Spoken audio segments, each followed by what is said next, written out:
Suspense.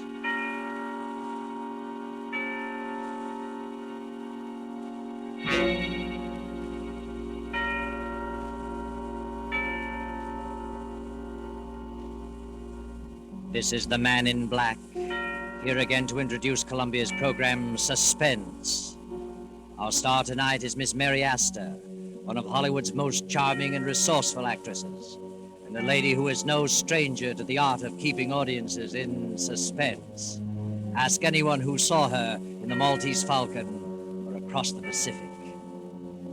The story called In Fear and Trembling by J. Donald Wilson is tonight's tale of suspense.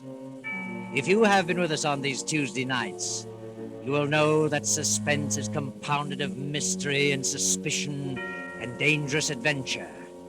In this series are tales calculated to intrigue you, to stir your nerves, to offer you a precarious situation, and then withhold the solution until the last possible moment. And so it is with In Fear and Trembling and Miss Mary Astor's performance, we again hope to keep you in suspense.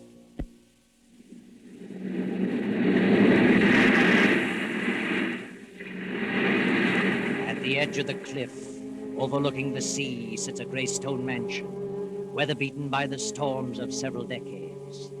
To this mansion, Gilbert Durant brought his bride, Lucia. That was 4 years ago.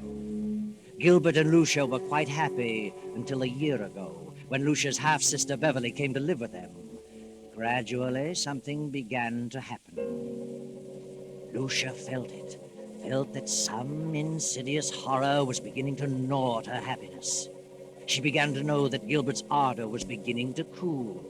He became more absorbed in his writing. Then she felt the cold clamminess of the great stone structure creeping about her, clutching at her heart. Anyone who saw her could tell that fear was growing in her mind, a fear of something which she could not or would not explain. One evening, Lucia, having excused herself at dinner, tossed on her bed in a fretful sleep. No. Don't. Get away from me! Mrs. Durant! Mrs. Durant, what's wrong? Oh, Benson, come in. Well, what on earth is wrong? Why were you screaming? Oh, Benson, I must have been dreaming. It was horrible. You're white as a ghost and shaking like a leaf. Yes, I know. Oh, Mrs. Benson, I can't stand it. It's driving me mad. That makes the 4th or 5th time I've dreamed the same thing, the same in every detail. I've never heard you scream before. No. Oh, that's probably because... What? Oh, it always comes a little closer to me. Tonight it almost reached me. It? What do you mean? I don't know what it is. It's a figure. A human figure, but I can't tell whether it's a man or a woman. It comes through that door and walks slowly across the room with its arms outstretched, reaching for me. Are you sure you were dreaming? Now that I think of it, it isn't like a dream, an ordinary dream. Its reality seems to carry over even after I'm awake. That's what's made you so ill. This dream, if it is a dream, means something? Is that what you think? It's a premonition? Perhaps. What time is it? 9 o'clock. Where's Gilbert? Your husband went horseback riding over an hour ago. Did he go alone? Your sister went with him. Beverly? Why didn't he ask me to go? Well, you've not been yourself lately. Not been feeling well. Yes, of course. Well, if you're feeling better, I'll go back to my room. Mm-hmm. Oh, yes, I'll be all right. Thank you, Miss Benson. Good night. Good night, ma'am. Beverly. Gilbert.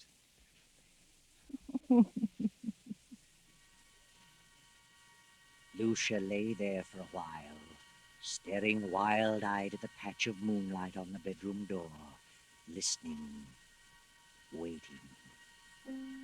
Then, as the clock struck 10:30, the door opened, and a figure stepped into the room and moved noiselessly through the moonlight to Lucia's bed. Suddenly, Lucia opened her eyes. Gilbert, don't! Lucia, what's wrong with you? What are you doing in my room? I just wanted to know how you felt. How long have you been standing there? Oh, just a few seconds. I was dreaming, I guess. When I woke up, you startled me. Why were you yelling, don't, don't? I don't know. I haven't the slightest idea. I talked with Dr. Handy about you today. I told him how run down you were, and he suggested that I get a tonic for you. I'll drop in at the drugstore on my way home tomorrow evening. A tonic? Yes. Well, what is it? Oh, I don't remember. Something in strychnine. Strychnine. Yes, he said it would give you an appetite. Where have you been, Gil? Oh, I've been riding. Nice moonlight night. Very pleasant. Did Beverly enjoy it? Yes, she's an excellent rider. I've decided to buy that filly from Thompson.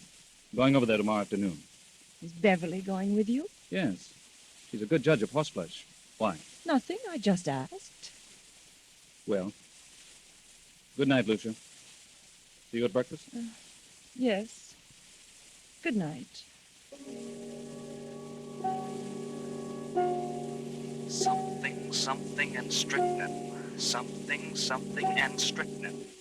Lucia jumps from her bed, rushes down to the library, snaps on the light, and steps to the shelf holding the encyclopedia. She runs her fingers down the long line of books, LMNOPR, and then she stops and stares. The S to T is missing. Then she sees it on the desk, the missing volume. She rushes to the desk and stares down at the open page. Yes. Yes, that's it. Strychnine.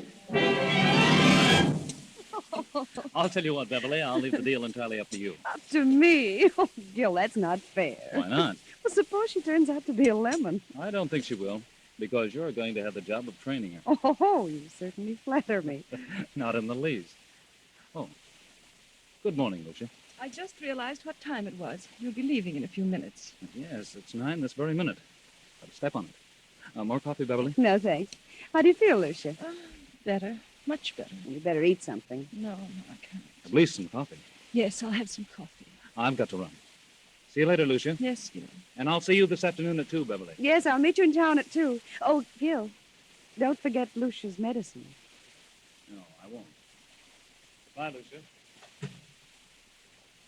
Are you meeting Gil in town, Beverly? Yes, he wants me to decide on that filly he's interested in. Where did you learn so much about horses? Oh, seems to be natural. Why don't you get interested in horses, Lucia? Why should I? What are you interested in? Well, I am interested in a few things. My husband in particular. You don't act interested in anything. Really? Well, if you'll take my advice, you'll snap out of this coma and get some pep. Does Gil like women with pep? No man cares about a woman who sits around and mopes. I think you're a hypochondriac. Do you? And you should do something about it. I intend to. I intend to do something about it. I'm glad to hear it. Get out and do things. Play games, golf, tennis, swim, and ride. Maybe this medicine will fix you up. You know all about it, do you? What is it? Oh, I don't know. It's a tonic, a builder-upper. I wish I could believe that. But at least you can try it. Won't hurt you. No? I wonder.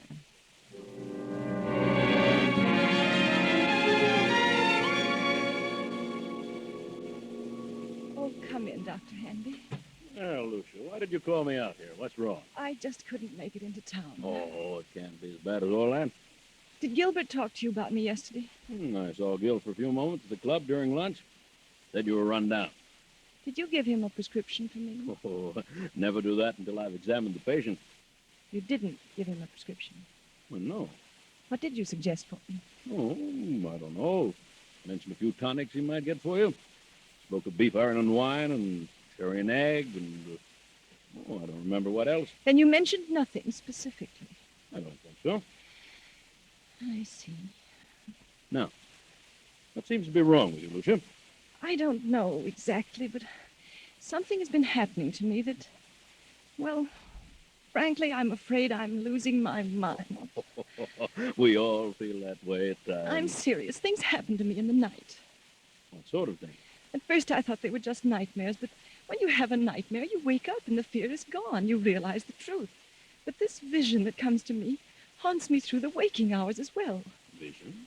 Something, I think it's a person, comes through my bedroom door, comes toward my bed with outstretched arms as though it intends to strangle me.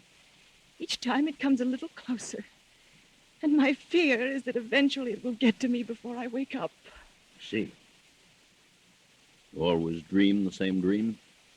If it is a dream, yes. And who is the person? I don't know. You don't think it's really a dream? No. I think it's a premonition. Have you any basis for such a fear in real life? Is there someone or something that you're afraid of? Doctor, I'm convinced they're not dreams, that I'm not asleep. Oh, nonsense. I'm positive they're not mere dreams. Well, I think it's all due to your rundown condition. You probably don't sleep as soundly as you should, so you transfer sounds in the night to dreams and nightmares. That's exactly what I mean. If I'm only half asleep, I may be transferring actual movements and sounds into dreams. In other words, if someone slams a door in the night, I may half hear it and attribute it to a dream. Yeah. All right. But then perhaps I'm not dreaming. Don't you see? I think you'd better come into town and have a thorough physical. You mean a checkup by a psychiatrist? Oh, I may have someone help me. It's the usual thing, you know. Oh, Dr. Henry, I'm so frightened. No. Everything's going to be all right. I'm afraid. Afraid that I'm going to die. That someone is trying to kill me. Oh, you're not going to die. That's ridiculous. I'll call you and make an appointment. That's better. Very well. In the meantime, try not to think about it. Keep your mind on the brighter side. Yes. I'll try. All afternoon and on into the evening, that awful gnawing of jealousy and fear occupy every moment. Gil and Beverly. How could they do such a thing? And how far will they go to get you out of the way, Lucia? Will they stop even at murder?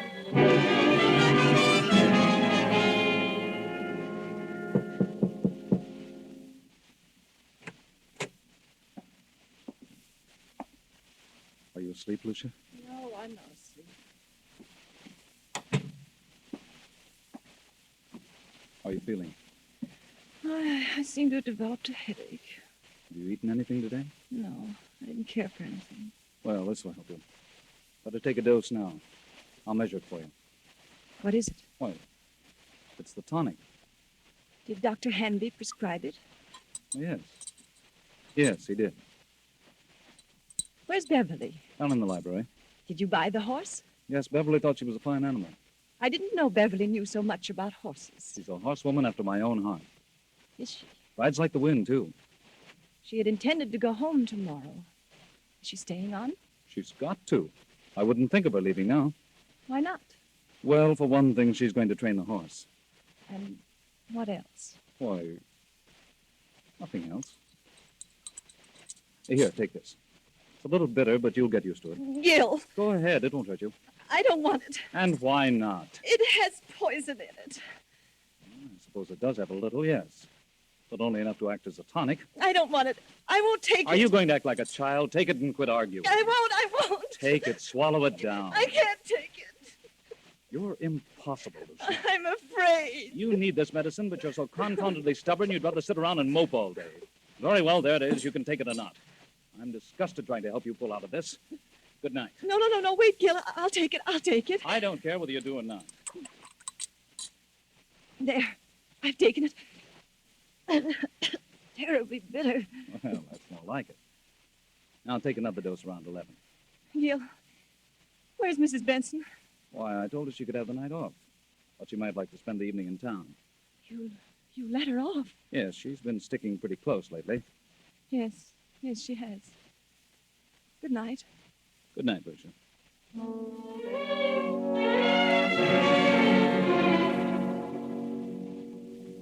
What's wrong, Gil? You look upset. I am.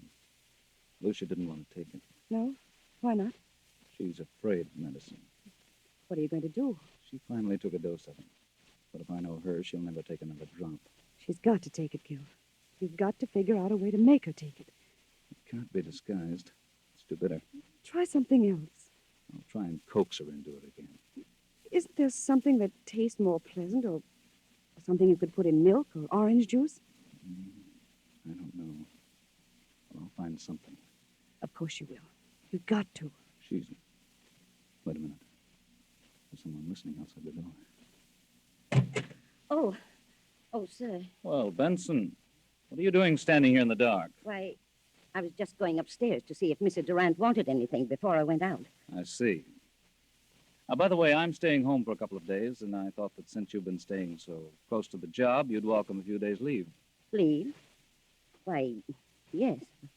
But Mrs. Durant may prefer that I stay. I think you'd better take a little rest yourself.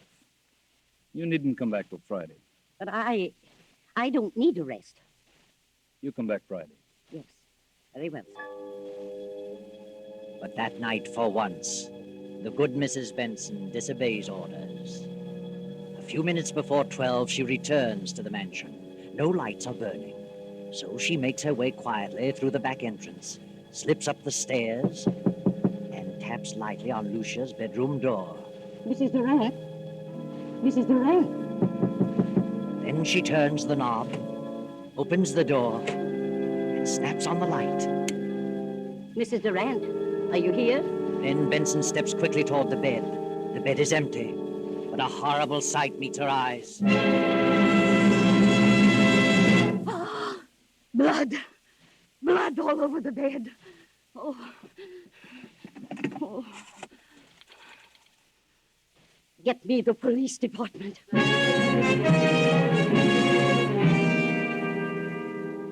All right, Mrs. Benson. Now, just calm down and tell us what happened this evening. Well, earlier in the evening, Mr. Durant told me that I could have the night off since I'd been staying close to Mrs. Durant for some time. And then later he said he decided to let me off until Friday. I didn't want to go, but he insisted. Was there anyone else in the house? Yes, Mrs. Durant's half-sister, Beverly. Did you leave the house? Yes, but I sneaked up the back stairs and told Mrs. Durant I'd be back about midnight. If you had till Friday, why did you come back at midnight? Because we were both frightened. Of what? Well, Mrs. Durant had been having premonitions that someone was trying to kill her. Who was trying to kill her? She didn't know, but she was terribly frightened. Is that all? No. Her husband tried to get her to take some medicine he had brought home. She refused, and he got angry. How do you know he was angry? I heard him talking about it to Beverly. They were in the library. And he told Beverly that Lucia was stubborn. Beverly said that he'd have to think of some other way. Did Mrs. Durant suspect her husband and Beverly of trying to do away with her? Yes. Yes, she did. She was convinced that Mr. Durant and Beverly were in love and wanted her out of the way. I see. Well, so you came back tonight because you anticipated that something was going to happen. Yes. The house was dark, so I came up the back stairs, knocked on her door. When I got no answer, I came in, turned on the lights, saw she was gone, and then I saw the bed all covered with blood. She wouldn't take the poison, so they did it another way. That's what they planned in the library. Where are they now? Any idea? Well, they didn't expect me back tonight, so they're probably gone to dispose of the body, intending to come back here and clean the place up later. I see. Anybody else know about Mrs. Durant's fears? Yes, she talked to Dr. Hanby. I called him right after phoning the police and told him about it. He knows. Dr. Hanby, Captain Blake. What in the world is the meaning of this? From all indications, Mrs. Durant has been murdered and the body disposed of. Doctor, I understand Mrs. Durant told you that she was afraid that something was going to happen to her, that she was going to die. Who told you that? Mrs. Benson here. I see.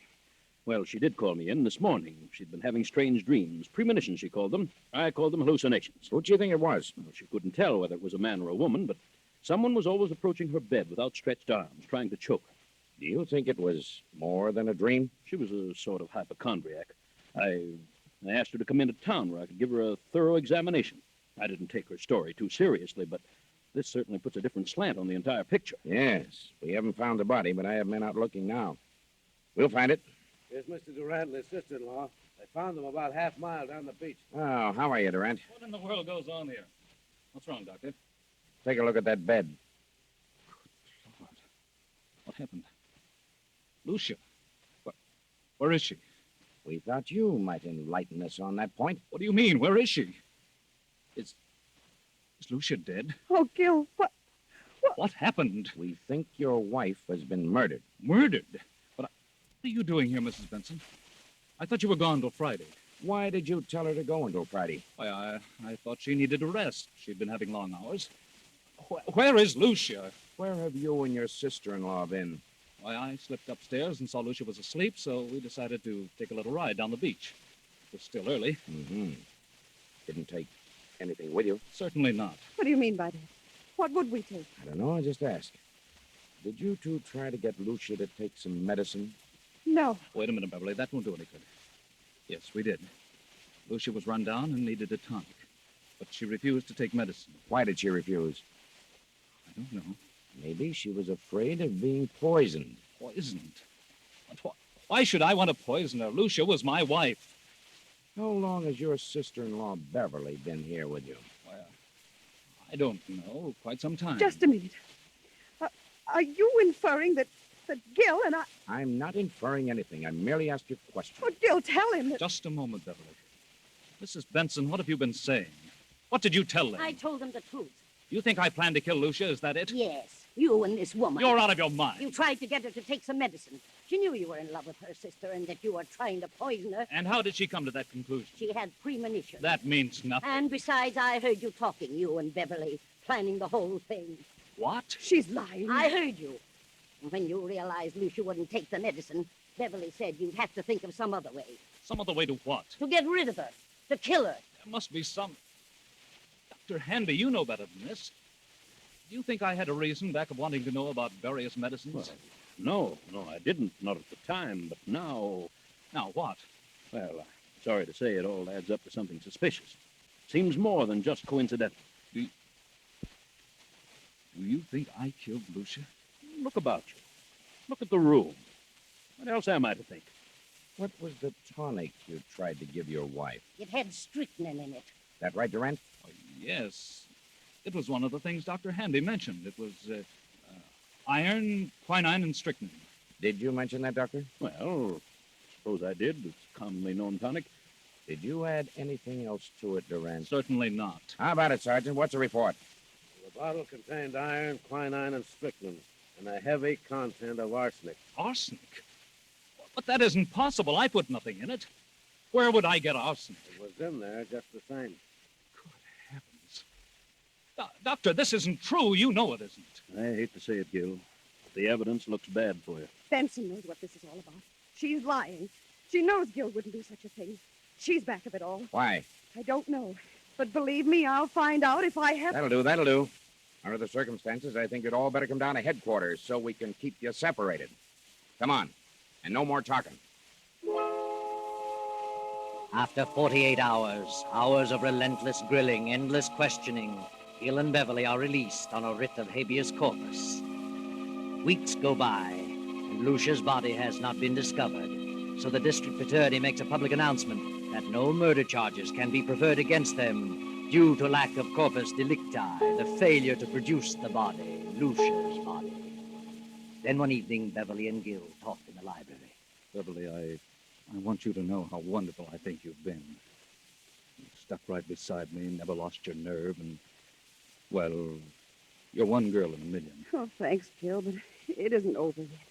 They won't stop their search for Lucia's body, and if they find it, we haven't a chance. I know, but what can we do about it? Well, why couldn't we leave the country? Together? Not necessarily. They'd be sure to follow us. But we could go separately in different ways, and... And meet someplace later on? Is that what you mean? Yes, that's what I mean. It seems a bit mad. It would be equal to an out-and-out confession. Oh, but Gil, if they find Lucia's body, we haven't a chance. It's too strong against us. We could never come back, Beverly. What of it? I don't want to die, Gil. And I don't want anything to happen to you. Beverly, I don't know what to say. I'm frightened, Gil. I can't stay here with such horrible fear hanging over me. I'll go mad. If you don't go, then I will. I'll leave tonight. Please, Beverly, I need you more than ever now. Please don't go. Don't worry, Gilbert. She won't leave you. Good heavens, Lucia. I won't let her leave you. I'll see that you both go together and stay together for a long, long time. Lucia, what? Lucia. We thought you were dead. Disappointed, aren't you? Where have you been? What are you going to do with that gun? You thought I was dead. Well, I'm not. I'm live enough to pull this trigger. I've been hiding for weeks. And I've been behind those curtains for the last 20 minutes. I heard every word. Now I know you're in love with each other. Now I know you wanted to do away with me. In love? Beverly and I? From the day she came here. She took you away from me. I did not. We never thought of such a thing. Never. Never entered our mind. Why lie about it? You've let your imagination run away with you, Lucia. You're insane. You think so? Well, if I am, it's your fault. Yours and Beverly's. You've driven me insane, both of you. I had a plan to get even with you, to make you pay for what you've done, but it failed. What plan? You see, I didn't know about the law of corpus delicti, but I do now. And this time there will be a body. 2 bodies. Yours and Beverly's. You're a suspicious-minded devil, Lucia. I planned to trap you on a murder charge, my murder, but it's going to be your murder now. You were convinced that Beverly and I were in love? Of course. I never needed a dream nor a premonition. I cut myself and smeared blood on the bed and disappeared. When I found they couldn't touch you without the corpus delicti, I came back to kill you. Lucia, you fool, you vicious-minded fool. I'm going to tell you something. And go ahead and shoot me if you will. Lucia, not until now, this very moment, has the thought of loving Beverly ever occurred to me. You never loved Beverly. No. But I can tell you this, Lucia. Now that I've seen you as you really are, I could never love you again, never. Gil! Wait, Beverly. But I was sure. I was convinced that you were Beverly. You were sure only because your warped, jealous mind convinced you that there was something between us. You mean You've certainly made a sorry mess of your life, Lucia. Then all I've done is killed your love. Oh, Gil. Yes, Lucia. And you've no one to blame. No one but your own miserable self. Lucia, don't, Lucia!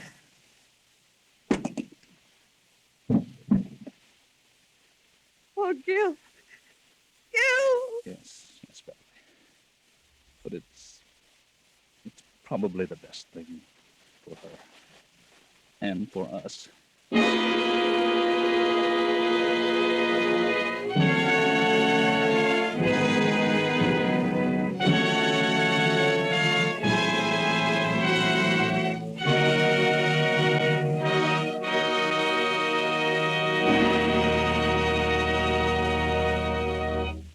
And so closes In Fear and Trembling, starring Metro-Goldwyn-Mayer's Mary Astor, tonight's tale of Suspense.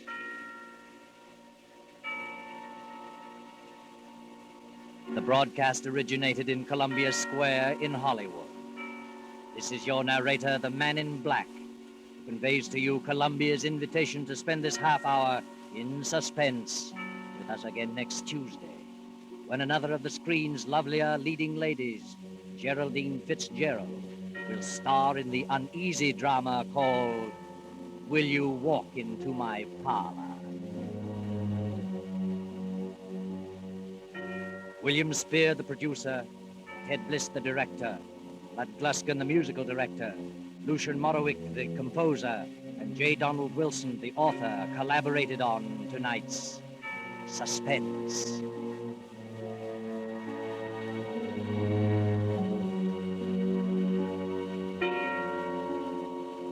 This is the Columbia Broadcasting System.